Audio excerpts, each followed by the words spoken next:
Salam alaikum Azul, bonsoir. Rétro Info comme chaque samedi, nous allons parler aujourd'hui de la lettre de Bouteflika à l'occasion de la journée de l'avocat, des handicapés, de la situation des personnes en situation de handicap en Algérie et de la situation médicale en Algérie et du mouvement des médecins résidents. Pour en parler donc, j'aurai avec moi ici sur le plateau Abdelhak Serrab, médecin ici en France. Marhaba bik. Bonjour et merci pour l'invitation. Merci. Brahim Younsi, ancien cadre du MDA. Marhaba bik, c'est Brahim Younsi. Merci beaucoup. Bonjour, docteur Serrab. Ça me fait plaisir qu'on se revoie sur le plateau. Et moi aussi. C'est réciproque. Alors, avec nous au téléphone depuis Alger, Amira Bouraoui, médecin militante pour la démocratie. Amira Bouraoui, merci d'être avec nous. Bonjour. Bonjour. Bonjour, Amira. Alors, nous allons commencer par le docteur Abdelhak Serrab. Pourquoi? Parce qu'il doit nous quitter. Il a un voyage à entreprendre dans l'urgence. Donc, vous allez rester un peu avec nous, mais nous allons donc essayer de parler des trois sujets avec vous pour pouvoir vous libérer.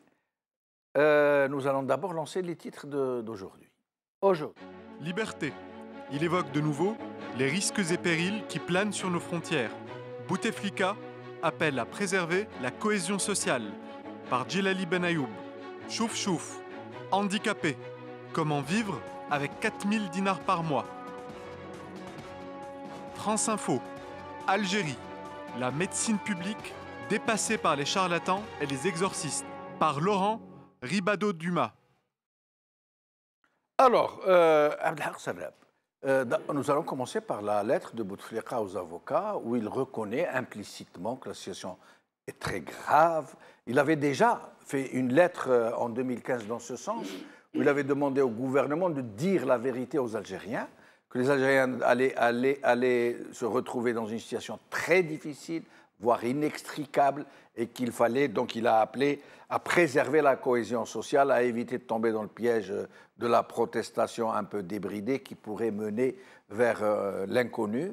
Alors, d'après vous? J'ai lu effectivement la lettre et ça me réjouit que l'exécutif algérien prenne enfin conscience de la gravité de la situation. Il était temps en tout cas. Moi personnellement de mon côté, je n'ai pas arrêté de tirer l'alerte pour décrire la situation en évoquant un exemple qui me vient souvent à l'esprit. Moi, je pars du principe que l'Algérie, dès 1962, a pris le chemin de l'erreur. Et ça serait bien, et c'est bien qu'aujourd'hui, 56 ans après, l'exécutif algérien prenne conscience de la situation dans laquelle nous nous retrouvons. Mais c'est pas grave. L'essentiel, maintenant qu'il y a une prise de conscience, est-ce qu'il va y avoir des répercussions? Est-ce qu'on va rebrousser enfin chemin? Est-ce qu'on va procéder? Ils n'ont pas reconnu l'erreur en reconnaissant leurs erreurs.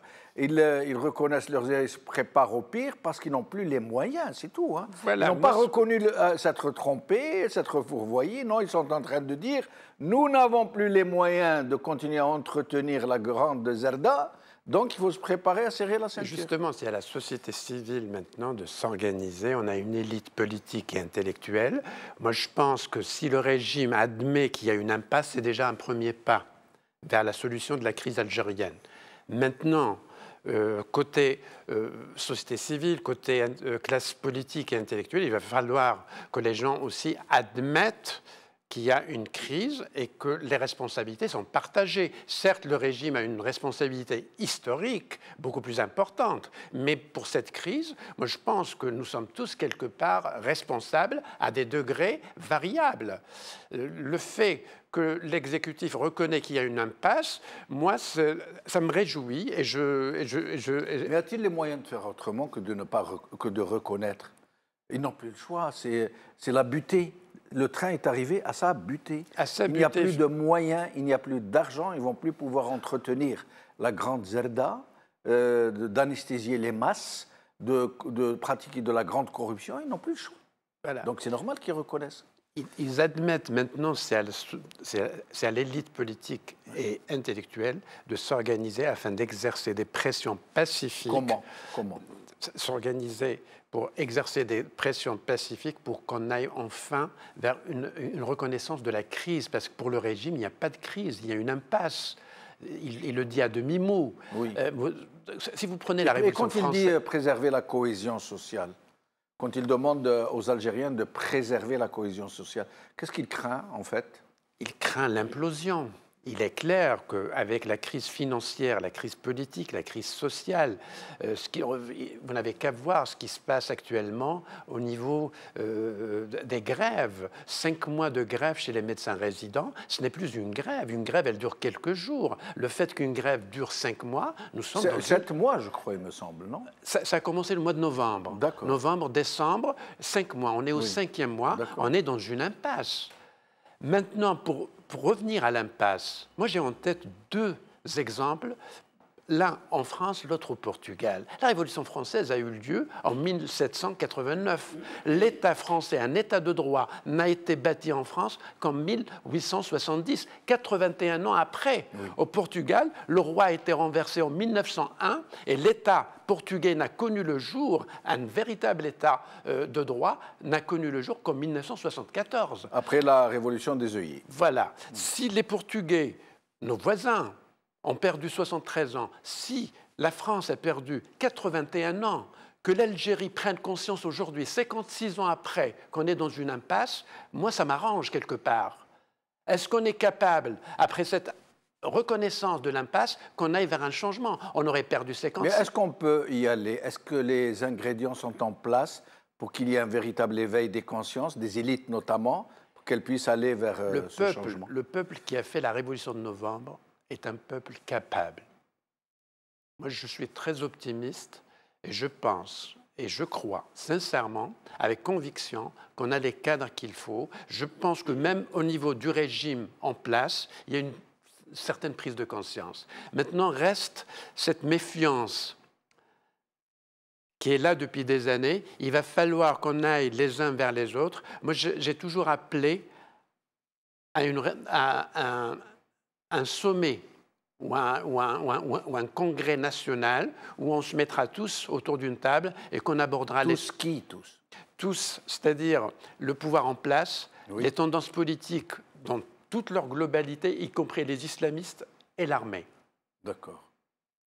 Il y a beaucoup de gens qui demandent à l'armée de se retirer. Tout le spectre. Moi, je pense que l'armée a un jour a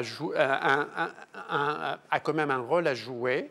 Elle peut accompagner le changement pour assurer la stabilité aussi bien sécuritaire. Pourquoi qu'elle ne jouerait pas le rôle façon révolution des œillets? Au Portugal, l'armée a chassé le dictateur, mais ne l'a pas pris. Elle a remis le pouvoir entre les mains du peuple. Les données ont changé. Le Portugal ne vit pas dans une région du Maghreb et du Moyen-Orient où il y a tout un projet qui vise à déstabiliser toute la région. On voit bien ce qui se passe en Libye, en Syrie, en Irak. L'Algérie ne fera pas l'exception. Il y a une envie de nuire. Maintenant, c'est à nous. En Tunisie, ils sont allés au-delà de toutes les espérances du peuple tunisien qui n'avait jamais osé seulement espérer pouvoir se relever un jour du temps de Ben Ali, l'un des régimes policiers les plus durs au monde, et qu'ils ont réussi leur sursaut. Et ils sont en train d'aller vers une vraie démocratie, doucement, même s'il y a encore des couacs. Si jamais, avec tous les respects que j'ai pour le peuple tunisien et pour la Tunisie, la Tunisie n'a pas les dimensions de l'Algérie. L'Algérie, c'est du poids lourd. Une Algérie saine, c'est une Algérie qui dérange. Et c'est à nous, les élites politiques et intellectuelles. Mais je ne crois pas que ce soit une question de taille. La Tunisie, la Syrie n'est pas aussi grande que l'Algérie. Pourtant, elle est en train d'échouer. La Syrie a quand même. C'est le Moyen-Orient. Historiquement, c'est une zone de tension. D'accord. Le Maghreb est devenu une zone de tension par un rapprochement culturel du Maghreb par rapport au Moyen-Orient. Et s'il y a Maghreb, il n'y a pas de Maghreb sans Algérie. C'est le poids lourd du Maghreb, l'Algérie. Et c'est même le poids lourd d'Afrique Souvenez-vous, on est la première superficie territoriale d'Afrique, la 8e superficie territoriale mondiale. L'Algérie, il y a certes une crise, mais l'Algérie est potentiellement une puissance. Potentiellement. Mais nous allons passer aux handicapés en Algérie. Les handicapés, ça a été remis au goût du jour à la suite de la déclaration de cette inspectrice d'académie qui avait osé, bon, elle s'est excusée par la suite, mais elle avait dit devant des caméras que quand on lui a posé la question comment un pays pouvait-il avoir le culot de donner une indemnité aux handicapés de l'ordre de 4 000 dinars, 20 € par mois, elle avait dit oui, mais qu'est-ce qu'ils apportent à la nation? Ils n'apportent rien. Bon, elle s'est excusée après. Bon, les Algériens ont découvert, entre autres, que les handicapés sont au nombre d'au moins 4 millions, peut-être jusqu'à 6 millions, qu'ils ne touchent que 4 000 dinars par mois pour vivre et qu'ils sont dans une situation totalement... ils sont en détresse. Il n'y a ni aménagement de l'espace pour eux, ni d'accessibilité, ni de prise en charge médicale qui puisse être valable. Ils sont vraiment une large couche de la société qui est livrée à elle-même. La déclaration que vous venez de citer, elle rentre dans le cadre d'une violence d'une société pré-politique, malheureusement. Je parle beaucoup de politique, mais il n'y a pas de stabilité, il n'y a pas d'avenir sans politique. L'Algérie s'est enfermée depuis 1962 dans un statut de société pré-politique. Oui. Une fois que vous êtes dans le statut de société politique, tout est possible. Vous marginalisez les handicapés, vous marginalisez les sportifs, vous marginalisez les intellectuels, vous marginalisez les jeunes et les moins jeunes. Donc on est dans une violence permanente liée à l'endroit des plus faibles, il faut dire. Parce que les handicapés n'ont ni la possibilité de s'organiser, ni de manifester. C'est terrible. Mais c'est ça la violence. Oui. La violence, elle vise particulièrement, malheureusement, les plus faibles, les plus diminués. Alors que normalement, les plus faibles devraient profiter de la solidarité, de la sollicitude de l'ensemble. Il y a deux choses qui peuvent caractériser une société, l'humanisme et la politique. Oui. Si vous n'êtes ni humaniste ni politique, vous êtes dans la violence. Et après, tout est possible. D'accord. C'est le cas. Et c'est le cas. Et c'est le cas. Nous payons tous. Les handicapés payent un peu plus que nous parce qu'ils sont déjà handicapés. Plus. Ils ne payent pas un peu plus que nous, ils payent beaucoup plus. Beaucoup plus, effectivement. Effectivement. Ouais. En plus, une maladie comme la polio, puisqu'on est là, on va en parler. C'est la maladie de l'indiscipline et de l'incompétence. Il suffit d'un vaccin. La maladie comme la rougeole, qui a fait des morts, c'est une maladie de l'indiscipline et de l'incompétence. Un petit vaccin et c'est bon. Donc, et ça, cette incompétence, comment ça se fait que des gens incompétents se retrouvent à la tête d'un pays? On revient à la crise politique. Une vie politique, c'est un moyen de filtrage. Il y a une élite qui émerge, mais dans la violence. Cette élite, qu'est-ce qu'elle fait? Elle se met de côté, elle laisse faire. Oui. D'où l'échec. Et nous allons passer au dernier sujet pour pouvoir vous libérer. La situation de la santé publique en Algérie, le mouvement des médecins résidents, ce qui devrait être votre tasse de thé, vous qui êtes médecin. Voilà. Donc, je suis complètement solidaire avec nos collègues et confrères médecins résidents. 2, j'aimerais avoir une pensée aux jeunes résidentes mortes il y a 2 jours suite à des accidents domestiques, oui. Une fuite de gaz, une fuite de CO2, ce qui révèle les conditions de travail et d'hébergement de nos médecins résidents. Il y aurait des studios au sein du CHU soumis à des contrôles de sécurité. Ces filles seraient encore parmi nous, malheureusement. Oui. Donc, ma pensée et mes condoléances à la famille de ces jeunes résidentes mortes à l'âge de 25-26 ans. Et puis ce mouvement, je le disais tout à l'heure, ce mouvement qui dure 5 mois, on n'est plus dans une grève, on est dans une impasse. Et il va falloir que le régime qui a adopté jusqu'ici une position d'indifférence liée à sa nature psychorigide, je le dis, il faut appeler les choses par leur nom, on a affaire à un régime psychorigide. Quand les gens font une grève, c'est qu'il y a un malaise. Il va falloir soit aller directement négocier, soit désigner des intermédiaires pour trouver une solution. Sachant qu'une grande partie de l'activité d'un CHU, elle est assurée par les médecins résidents.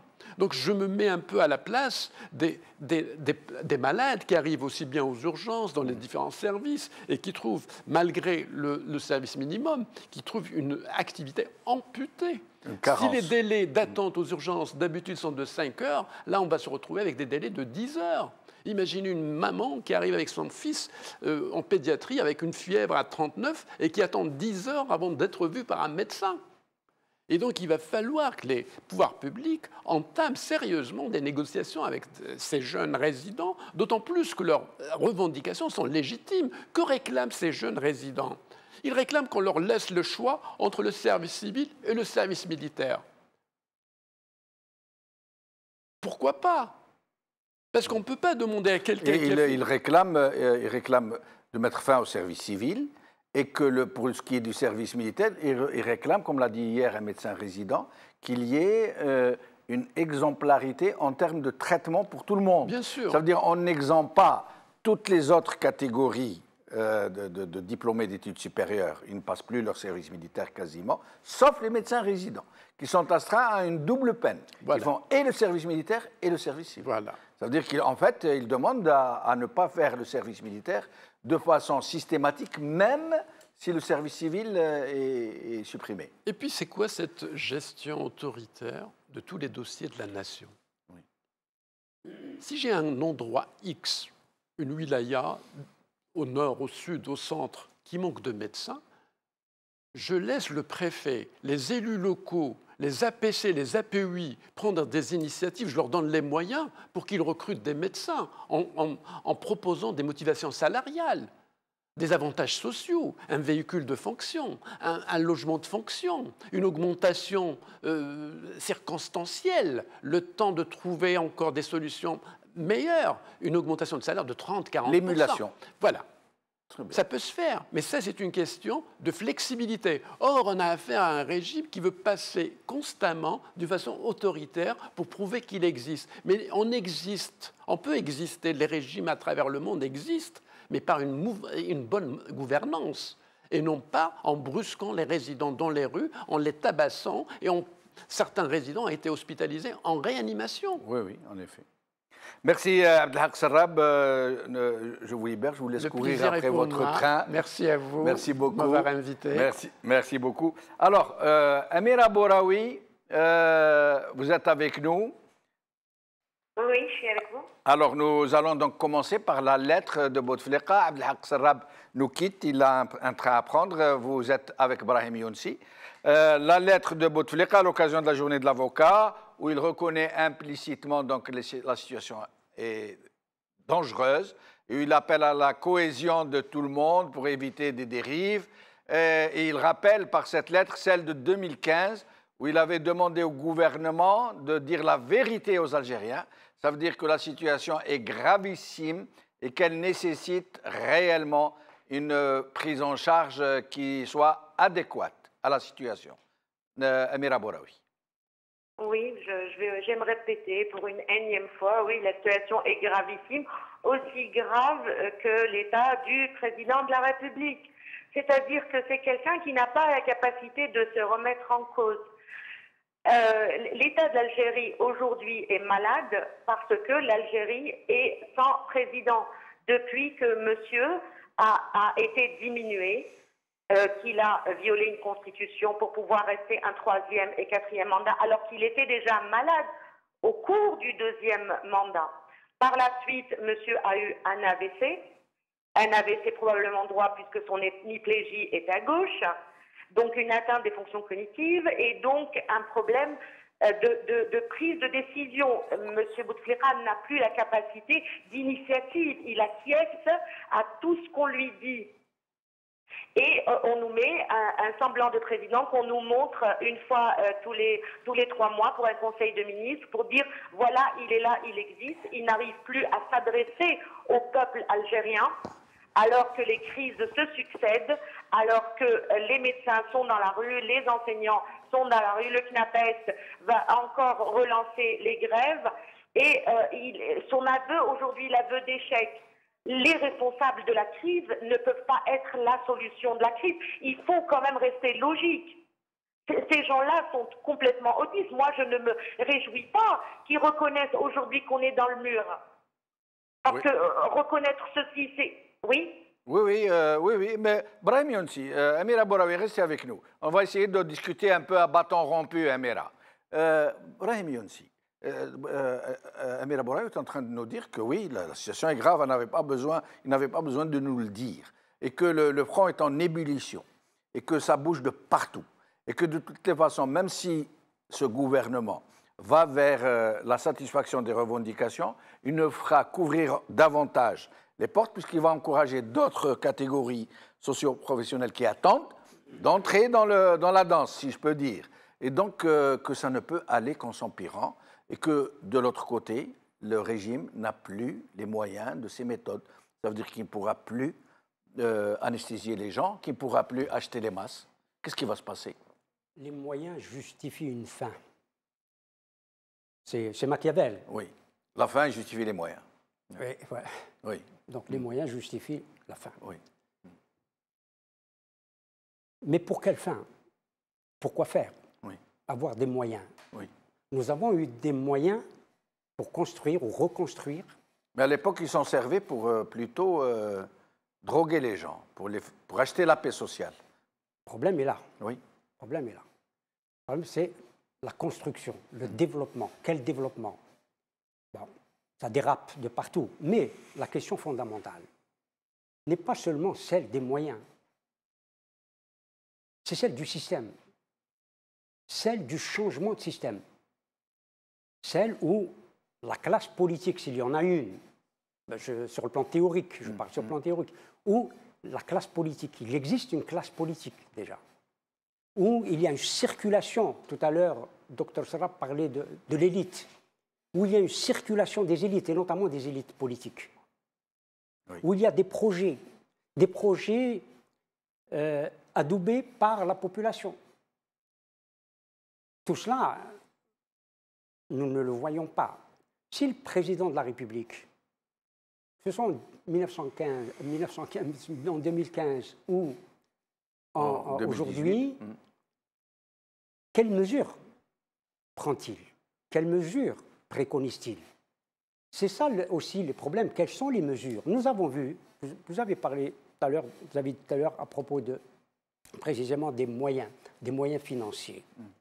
Nous sommes déjà passés par là. Au moins 2 fois, en 1980. Nous vendions notre pétrole moins cher que le prix de sa production, oui. Dans les années 80. Oui. Nous le vendions à perte, avec tous les contrats que nous avions signés. Et nous avons vécu ça de nouveau dans les années 90. Avec une dette énormissime, un service de la dette très contraignant. Aussi énorme. Ouais. Et puis, les fusions de sang. Oui. Et cela n'a été fait que pour couvrir la gabegie du système et de ceux qui nous gouvernaient, alors qu'aujourd'hui, certains d'entre eux sont au devant, il faut le dire, oui. De l'opposition. C'est vrai. Sont au devant de l'opposition. Pas les plus importants.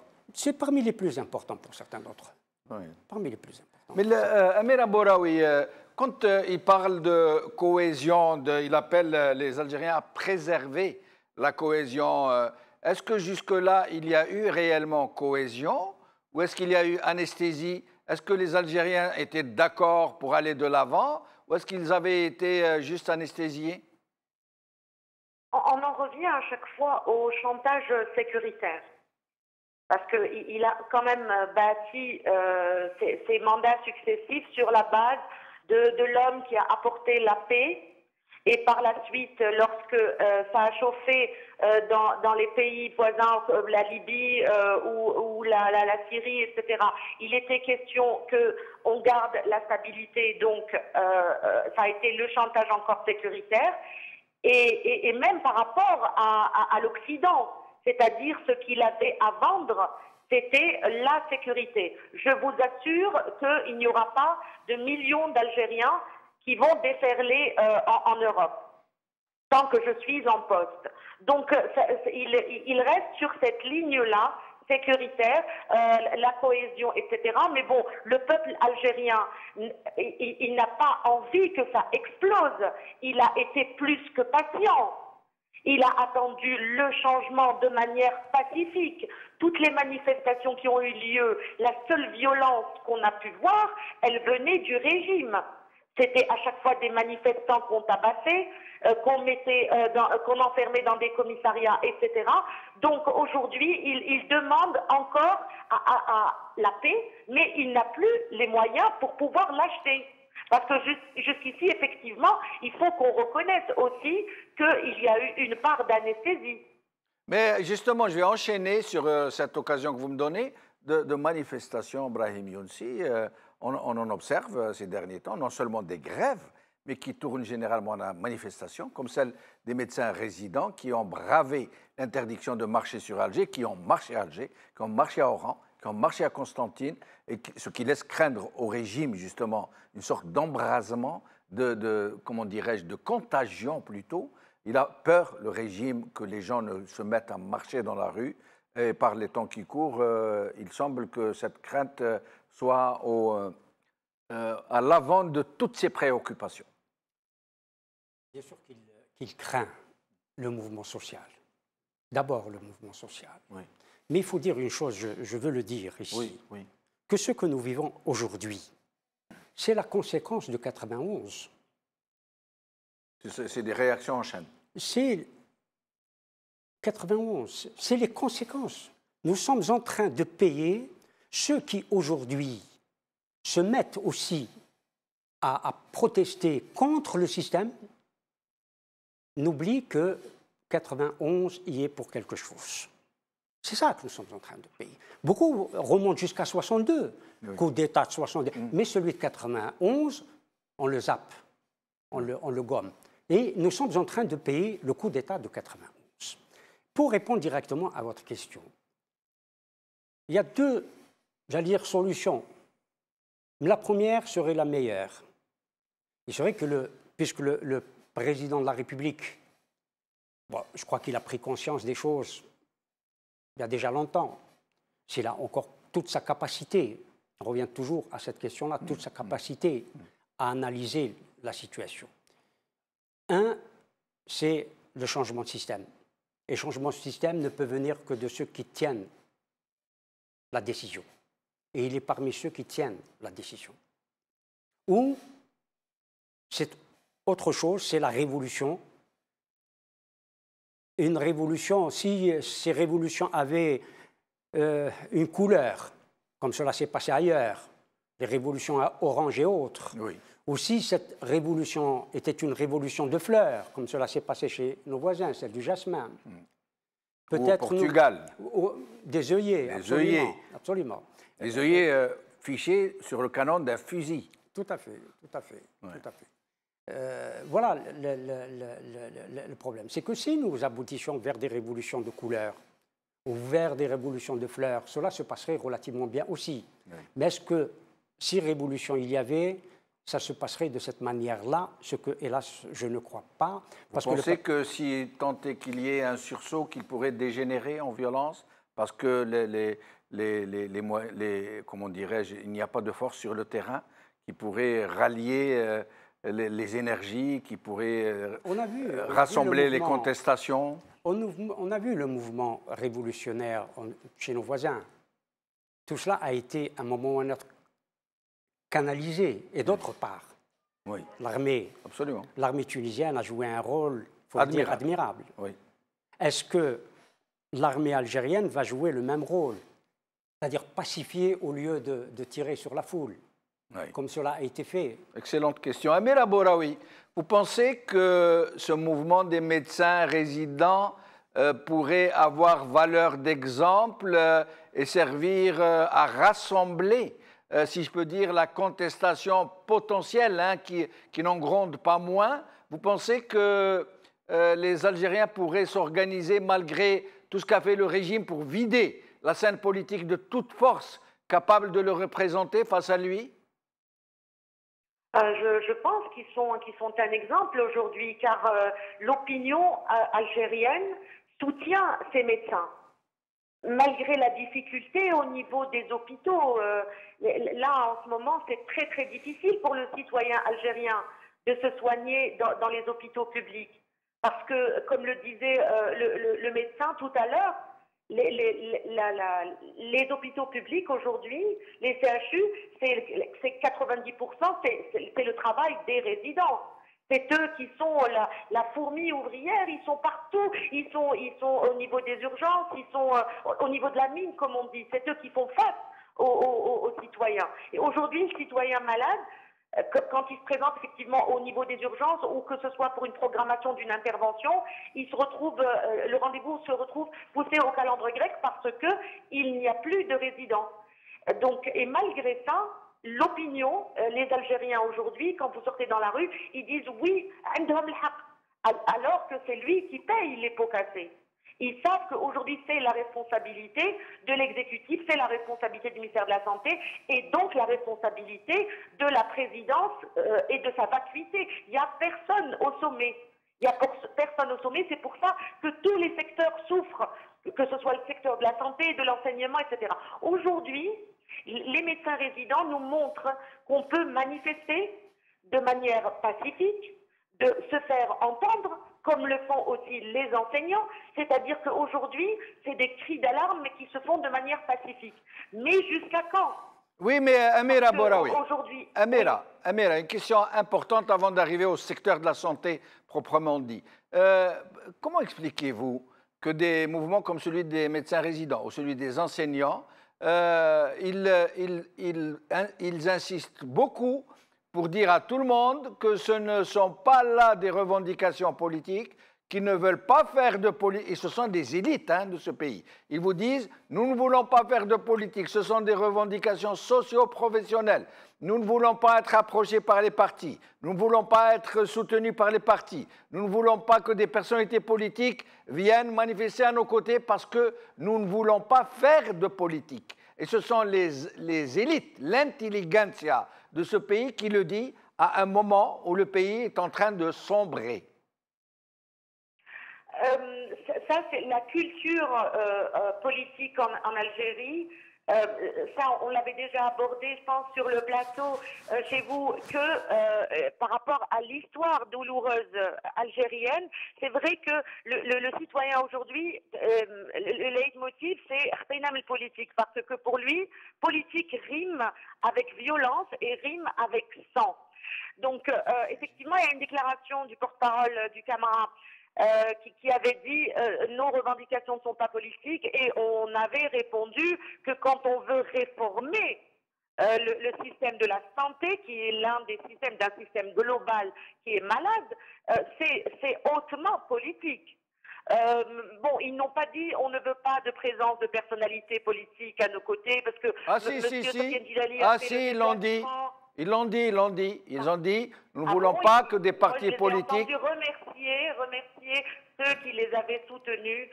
J'ai vu que M. Sofiane Djilali, comme à son habitude, il est toujours sur le terrain, donc il s'est déplacé à Mustapha pour soutenir les résidents.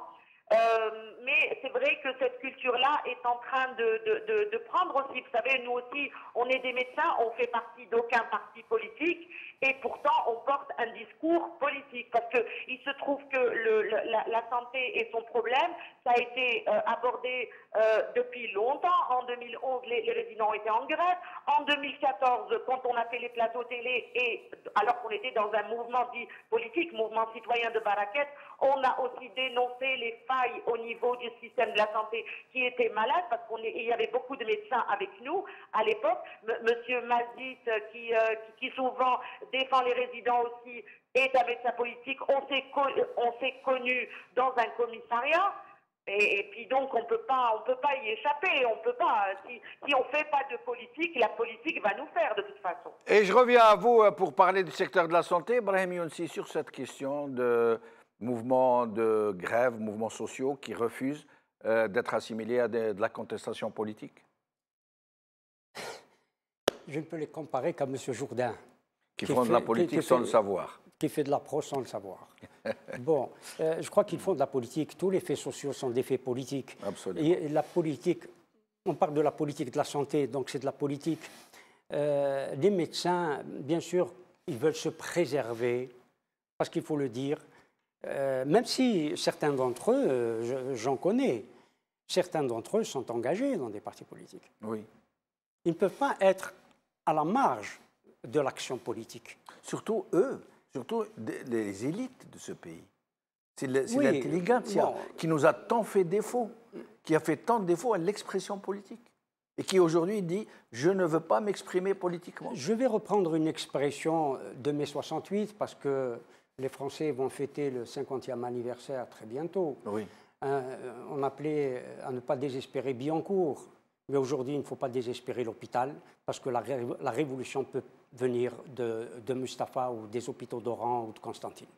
Très bien. Alors, sur le secteur de la santé, en Algérie, ce n'est un secret pour personne, et ça ne se cache même plus, il n'y a pas un seul baron du régime qui se soigne dans les hôpitaux algériens.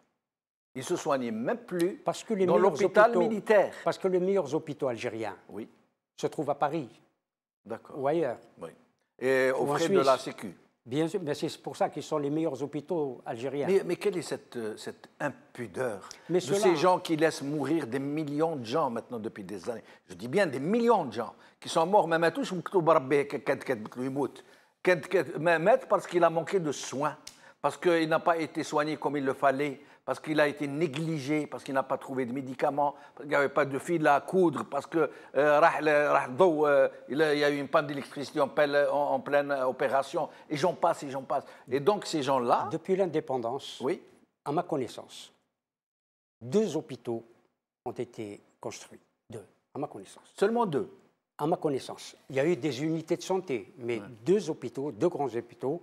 Le docteur Bouraoui pourra me démentir si ce n'est pas le cas. Le reste, ce sont des hôpitaux hérités de la période coloniale. Oui. C'est terrible, ça. Oran, l'hôpital d'Oran, il y a un grand hôpital qui a été construit à Oran il y a quelques années déjà, donc c'est du passé. Mais il y a eu des hôpitaux militaires construits. Un. À Naja. À Naja. D'accord. À ma connaissance. Il me semble qu'il y avait l'hôpital de Constantine, si je ne me trompe, si je ne m'abuse. C'est possible. Je ne suis pas sûr. Je ne suis pas très renseigné là-dessus. Mais à ma connaissance, il y a l'hôpital de Naja et l'hôpital d'Oran. Et l'hôpital Mayo a été civilisé, ou civilianisé, comme on dit aujourd'hui. Hein, il a été civilianisé. Voilà le nombre d'hôpitaux qui ont été construits, peut-être un 3e militaire à Constantine. Mais la qualité des soins, la formation des personnels, vous savez, la gestion du personnel, comment dirais-je, la disponibilité des médicaments, des équipements qui ramènent à prix très cher, qui tombent en panne, qui ne sont pas entretenus. Mais c'est ça. Je vais vous donner trois faits. Savoir que la gabegie a commencé il y a déjà très longtemps. En 1975, 76, je ne me souviens plus très exactement de la date, j'étais encore en fonction à Alger comme journaliste. J'ai assisté à la proclamation de la République arabe démocratique, sahraoui démocratique. On a pris un avion pour atterrir sur Tindouf. Et d'un petit hublot, parce que c'était un avion militaire qui accompagnait toute la presse, d'un petit hublot, j'avais vu un cimetière de MiG. Et à l'époque, un cimetière de MiG, dans les années 60. Un cimetière. Oui, ça veut dire à la ferraille. À la ferraille. Les MiG couchés sur l'aile. Oui. Des MiG qui coûtent les yeux de la tête. Pour vous dire, des MiG-17, des MiG-19 peut-être, si les MiG étaient sortis, 19 étaient sortis à ce moment-là. En tout cas, des MiG-17, c'est certain. Un autre exemple, j'ai fait un reportage sur l'est du pays. Je ne sais plus dans quelle région, je ne me souviens plus dans quelle région. Je vois une montagne de tracteurs agricoles, les uns sur les autres.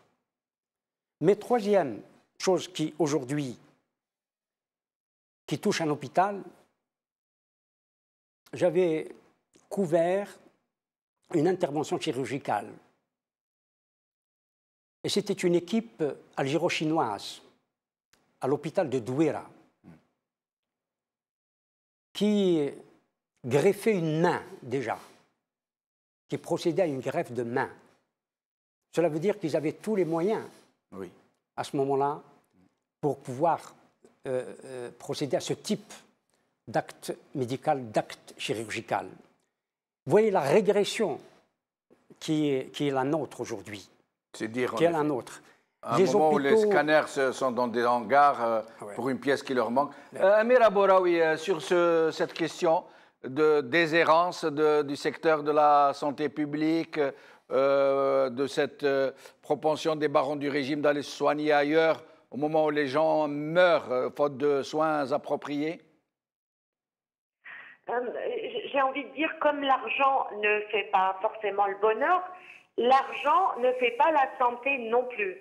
Je parle de l'Algérie qui dit avoir dépensé des milliards dans le secteur de la santé. Ce n'est pas faux, parce qu'il y a eu effectivement un achat de matériel excessif, avec quelques détournements, etc. Mais acheter du matériel ne suffit pas. Il faut former les professionnels de santé et il faut une vraie gestion. La gestion hospitalière est une spécialité qu'on doit étudier. En Algérie, on ne se forme pas pour devenir gestionnaire dans un hôpital. C'est un produit de l'école d'administration ou alors, bon, comme avant, c'était le fils d'un moudjahed qui au début était agent et fini directeur d'hôpital. Comment il va gérer une structure? Les médecins ne sont pas impliqués dans cette gestion. Alors qu'ailleurs, il y a un médecin-chef et avec lui, un administrateur qui est diplômé dans la gestion des hôpitaux. Ça n'existe pas. Donc aujourd'hui, même dans le sud où ils ont pu acheter du matériel neuf, et on envoie des médecins qui ne sont pas formés pour. Il y a beaucoup d'hôpitaux dans le sud où vous avez par exemple une colonne de célioscopie, mais on vous envoie un médecin qui ne sait pas pratiquer la célioscopie. Et comme disait monsieur tout à l'heure, il n'y a pas eu de construction de nouveaux hôpitaux. Bon, il y a eu, je confirme qu'il y en a un à Constantine qui est un hôpital militaire, celui de Didouche Morad, mais à part ça, il n'y a pas eu de nouvelles structures de la dimension, par exemple, de l'hôpital Mustafa, qui est un héritage colonial. Mais Amir Abouraoui, c'est quand même hallucinant. Un pays qui a dépensé de l'argent dans n'importe quoi, dans tout et n'importe quoi, qui a construit des infrastructures énormissimes. Je parle par exemple de la grande mosquée d'Alger qui va coûter 4 milliards de dollars, d'une autoroute qui n'est bonne à rien, qui n'est pas une autoroute qui n'a d'autoroute que le nom, qui ont construit des choses vraiment jetables et qui n'ont pas construit d'hôpitaux. Mais c'est hallucinant. La mauvaise gestion. La mauvaise gestion, et ils ont aussi construit énormément de cités.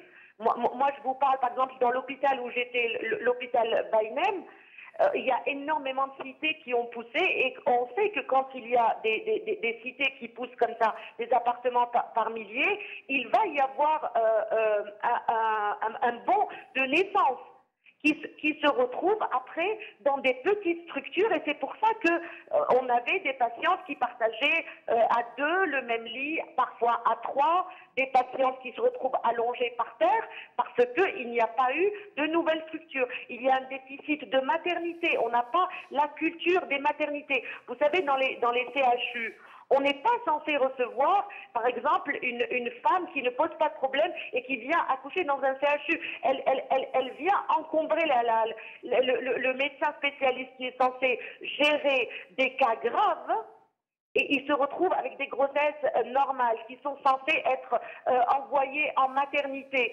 Les maternités sont gradées en France, par exemple. Il y a des maternités de grade niveau 1, 2 et 3. Chez nous, ce n'est pas le cas du tout. Tout le monde atterrit au CHU.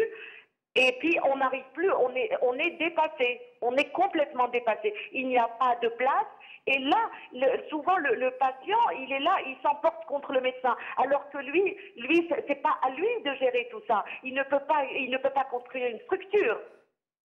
Amira Bouraoui, restez avec nous. Brahim Younsi, donc cette histoire d'handicapés, on se rend compte donc qu'ils sont au moins 4 millions, vous imaginez, c'est quasiment 10% de la population, et d'autres disent que non, qu'ils sont beaucoup plus nombreux que ça, tous handicaps confondus, qui seraient de l'ordre de 6 millions. Et alors, ils perçoivent comme indemnité pour leur handicap, c'est leur seule ressource de revenus pour la plupart d'entre eux, pour vivre, 4 000 dinars. Ça veut dire 20 euros. 20 euros par mois, dans un pays où on vient de dépenser 1000 milliards de dollars. Qu'est-ce que ça vous inspire, cette injustice? De l'injustice. Oui. De l'injustice. Mais auparavant, les deux questions sont relativement liées, celle de l'hôpital et celle des handicapés. Tout simplement pour dire que depuis les années 70-80, la population, je ne veux pas faire du malthusianisme, je ne suis pas du tout malthusien, pour que l'on comprenne. Mais la population a cru, le taux de natalité dans notre pays dont il n'a pas été tenu compte est toujours relativement haut par rapport à d'autres pays équivalents. Oui. Donc on n'arrive pas non plus à soutenir la demande de la population, des demandes légitimes, notamment les demandes en matière de santé. Les handicapés, sont, certains avancent effectivement le chiffre de 6 millions. C'est beaucoup. Oui. C'est beaucoup. Donc beaucoup sont des handicapés dus à des accidents de la route. Beaucoup. Oui. Beaucoup. Ça, c'est aussi d'autres conséquences qui tiennent à la question de la société, à la question du développement des routes, des autoroutes, etc. Les répercussions d'une mauvaise gestion systémique. De beaucoup de choses, absolument, tout à fait. Tout à fait. Donc, il y a d'abord la population. Une population qui vit sur un espace, même si le pays, le docteur Sarrab avait dit tout à l'heure que nous étions quasiment un continent, nous étions le 10e pays, grand pays par la surface, le premier en Afrique. Oui. Mais les 90% de la population, j'exagère peut-être, le taux, vit dans le nord, dans un espace réduit, très réduit. Oui. Très, très réduit. Dans quelques au niveau villes. De la densité. Dans quelques villages. C'est-à-dire que vous voyez le nombre de populations, la densité de la population au kilomètre carré. Oui. Donc le problème est très sérieux. Oui. Le problème est très, très sérieux. Et en cela, le régime, le système, depuis les années 60-70, rien de significatif, rien de sérieux en termes d'infrastructures. Reprenez les lois de finances des années 60 et 70. Dans les années 60, nous avions moins de ressources, moins de rentrées de ressources, etc. Mais dans les années 70, les ressources commençaient, notamment depuis la nationalisation des hydrocarbures. Nous commencions à avoir des ressources, à faire rentrer des ressources financières. L'urbanisation, même si elle s'est faite de façon anarchique, elle s'est faite de façon anarchique. Très anarchique. Oui, de façon anarchique. Mais elle n'a pas été développée vers le sud du pays, vers la valorisation du sud de l'Algérie, etc. Bon. Mais c'est dire que la mauvaise gouvernance vient de loin, en fait. Mais bien on ne peut pas tout imputer à M. Bouteflika. Oui, mais c'est vrai. Ben, il faut être... Encore qu'il a toujours fait partie de ce régime. Évidemment. Ouais. Bon, disons... comme décideurs, bon, où sont les industries industrialisantes qui ont ruiné le pays? Oui. Où sont ces concepteurs de la croissance accélérée? Aujourd'hui, ils sont absents ou critiquent le travail qu'eux-mêmes ont fait. Mais arriver à ce point où les Algériens ne peuvent même plus soigner, où ils sont obligés de vendre leurs biens, oui. leurs bijoux de famille, pour aller soigner en Tunisie, pour éviter de mourir, au moment où tous les barons du régime vont se soigner à l'étranger, c'est tragique. On ne peut pas faire pire. C'est un drame. C'est la raison pour laquelle.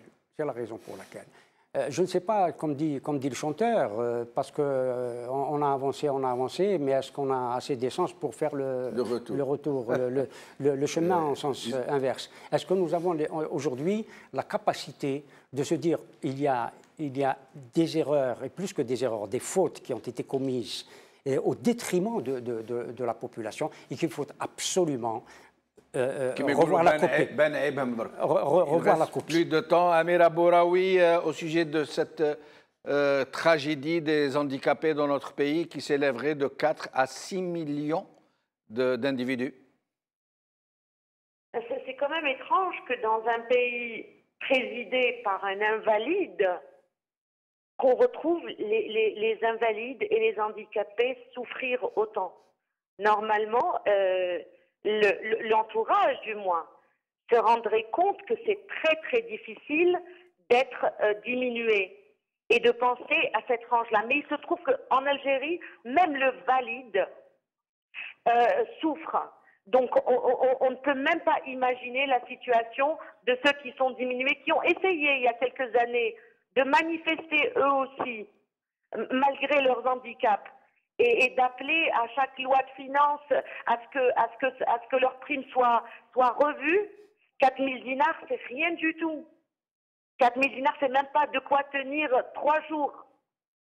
Et ces gens-là, quand ils sortent, ils ne peuvent accéder ni au niveau de la poste, ni au niveau même pas des hôpitaux. C'est-à-dire qu'il n'y a même pas des allées préparées pour eux pour qu'ils puissent accéder. Oui. Amira Bouraoui, merci beaucoup. Abdelhak Serrab. Merci à vous, monsieur Djamaldine. Je voudrais juste présenter mes condoléances aux familles des consoeurs. Oui. Des consoeurs résidents, c'est très très dur de perdre un enfant, surtout dans des conditions pareilles. Et rappelez aussi que ces résidents viennent souvent de très loin pour être à proximité des CHU, qu'elles sont obligées de louer parfois dans des endroits précaires avec des petits salaires. Et voilà le résultat. Et merci. Merci Amira Bouraoui, merci Abdelhak Serrab, merci Brahim Younsi. Merci à vous, chers amis, d'avoir suivi cette émission. Bravo à la khair. Slama.